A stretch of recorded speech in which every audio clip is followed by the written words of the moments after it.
Welcome back sa ating channel mga tito. So for today's video, try natin tong isang unit ko. Ito, ayan. So, huwag nyo nang tingnan yung picture ko. Ako yan. Nung graduate ako. So nilagyan ko kasi ng accessories. Nilagyan ko ng shroud. Tapos tinanggal ko yung silencer niya mga tito. Try natin doon sa likod para matest kung ayos din ng shroud lang ang nakalagay. So nandito na ako sa range mga tito. Ayun yung range natin. So konting ano lang tayo dito, paapyaw sa ating unit. Ayan mga tito. So, ang ginagamit kong scope is EDPRS Gen 2 5225/56. Ayan. Ito po yung unang unit ko, yung number 19. So itong shroud pinagawa ko kay Sir Saldi. Ito pala. Ayan, tapos itong likod. Ito binili ko na 24/22 ang sukat niyan. Sa mga gustong magpagawa, ang sukat niyan 24/22 para sa Decimal Classic V2. Ayan. Iba kasi yung sukat ng Magnum Gen 2. Hindi ko lang sure kung sa Movil parehas. So ang nakalagay dito PRNB 267. Tapos itong tawag dito scope cam ko mga tito. Ito sa mga nagtatanong, galing Shopee lang po yan. So converted lang po yan, hindi po siya talaga pang ganito. Kinonvert ko lang yan mga tito. Bumili lang ako ng cam na Firefly po yung nakalagay dyan. Ayan, Firefly. So ito yung gagamitin kong pellet mga tito. Pinadala sa akin na PLW caliber 22. So titignan ko kung maganda ang tama nito sa PRNB. So yung distansya natin doon nasa 31 meters mga tito. Ayan. So start na tayo mga tito. Mag-zero lang muna ako saglit. Ayan.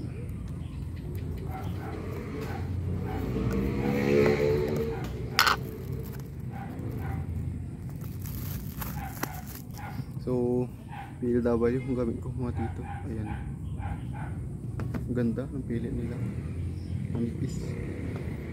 Ito maganda manipis. Unang putok.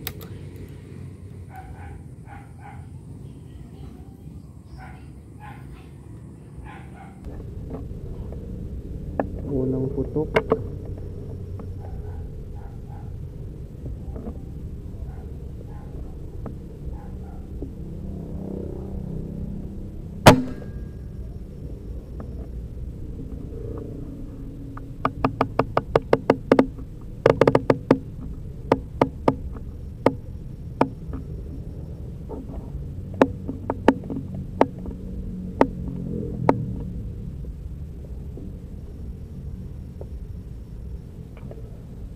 Hindi naman masyadong lumayo dun sa kanyang zero. So ang ano pala na itong unit ko mga tito, 955 fps.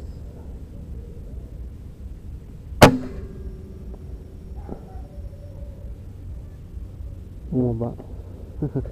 Magalaw kasi itong lamesa. Ulit.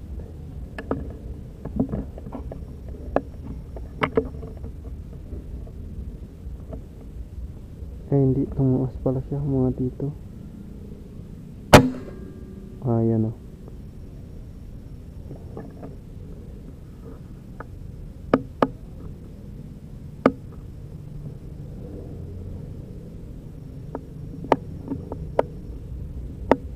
Ayan. Sana mag-zero na. Dito.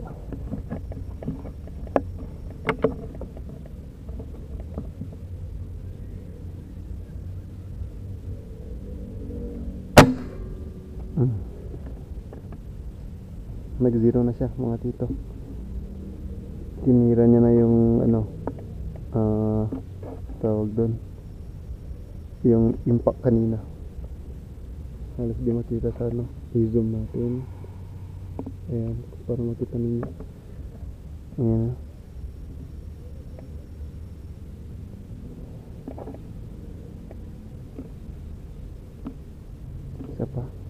ulitin ko. Naka-shroud itong mga tito, pero hindi naman siya ganun kalakas. Parang okay din siya pang hunting kahit walang silencer.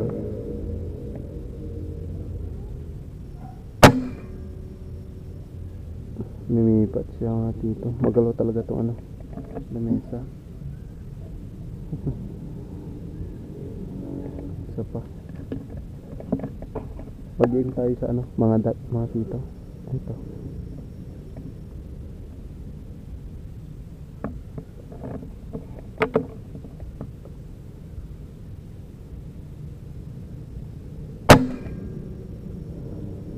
Mataas pa rin.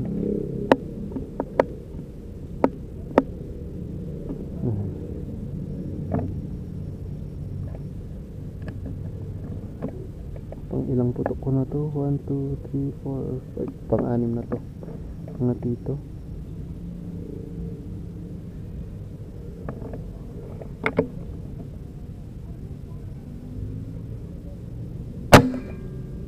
Ayan, malapit na.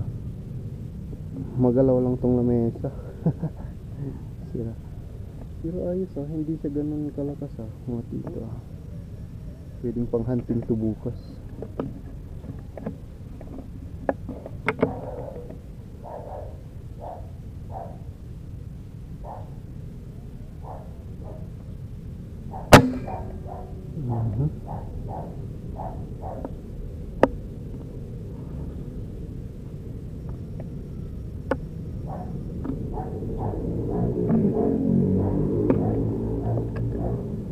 Isa pa.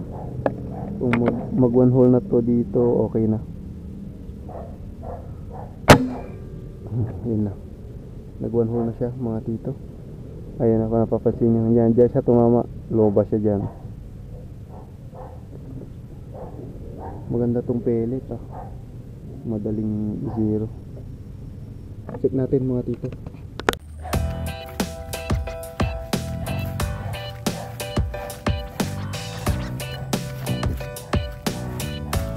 Madulas pa itong ano. Maputi kasi dito yung ano mga tito. Ayan, mapapansin nyo. Ayan. Hindi pa siya gaanong tawag dito humupa. Ang tubig meron pa rin. Ito yung tama kanina dito. Ayan dito. Tinira ko to tatlong shot yan dito. Mas maliit pa ako. Tatlong shot yan ng PLW mga tito. Sa distansyang 31 meters. Pwede ka ako nag-adjust. Tapos ito yung aim ko. Ayan. Pero dyan ako nag-adjust. So maganda yung pellet. Ayos nakikita niyo. Ayos yung patama ng pellet na PLW sa TRNB na nabili ko. Mag-challenge sana ako ng ano ngayon, posporo, kaso wala akong posporo mga tito. Kaya siguro wag na lang, sa ibang araw na lang mga tito. So bukas try kong gamitin yan, mag-hunting. Kung mapag-isipan ko kung ano man gamitin ko, yun yung isa. Pero hopefully yan na lang kasi okay naman din siya kahit walang silencer. Hindi siya ganun kalakas, pero mas maganda kung may silencer kasi hindi maririnig yung tok. So kita-kits bukas. Tanaw ko pa hunting.